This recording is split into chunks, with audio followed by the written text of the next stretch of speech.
always thought my childhood memories were just that, memories. But what happened recently forced me to rethink everything.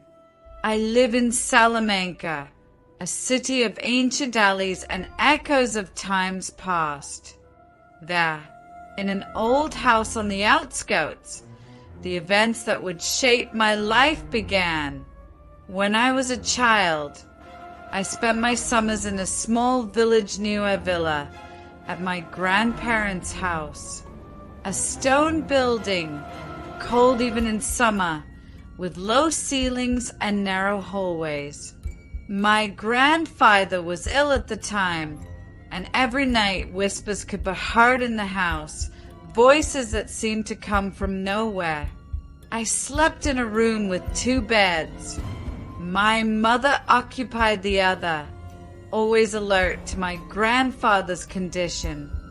One night, something woke me, a murmur.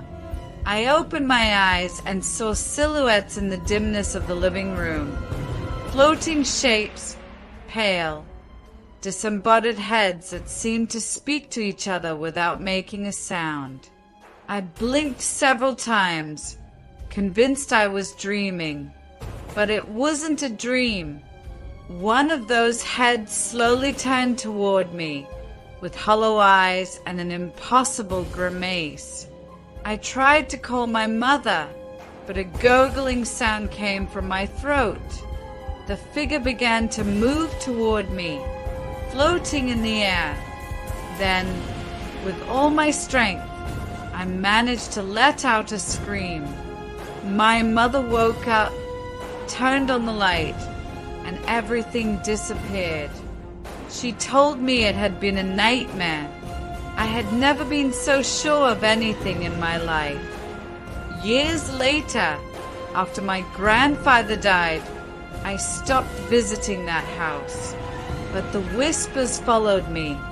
In Salamanca, where I study at university, I live in an old apartment in the historic center. And for weeks now, I've been feeling something strange. The reflection in the mirrors seems to move when I'm not looking directly at it. At night, my window rattles even when there's no wind.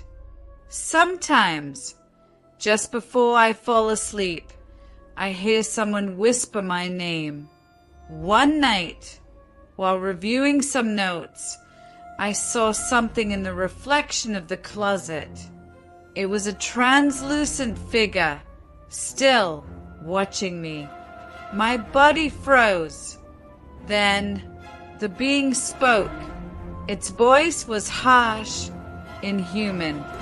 "You shouldn't have come back." I screamed, and the figure disappeared. Since then, the knocking on the window has become more constant. The shadows in the corners stretch longer than they should. And there's something else, something I can't explain. Yesterday morning, I found bare footprints on the floor of my room. They were damp and icy, as if someone had been there all night. I thought about talking to my grandmother about all this. When I told her what was happening, her face paled. She told me that my grandfather, in his youth, had delved into dark practices, that he had opened a door he could never close. A book, an invocation, something that shouldn't be disturbed. That same night, I was on the balcony when I heard my mother's voice calling me from inside the apartment. I turned and saw her there in the living room doorway.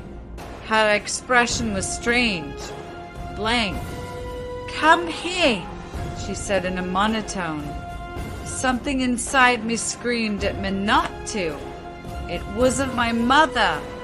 At that moment, the balcony door swung open violently, and an invisible force pushed me into the void. I fell. The last thing I saw before losing consciousness was the silhouette of a woman standing on the balcony. looking down at me. When I woke up, I was in the hospital.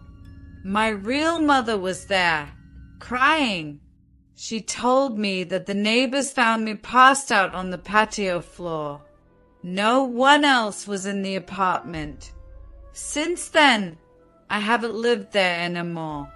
But I know this isn't over. Because last night, while I was sleeping at my grandmother's house in a villa, I heard the whispers again. And this time, they called my name.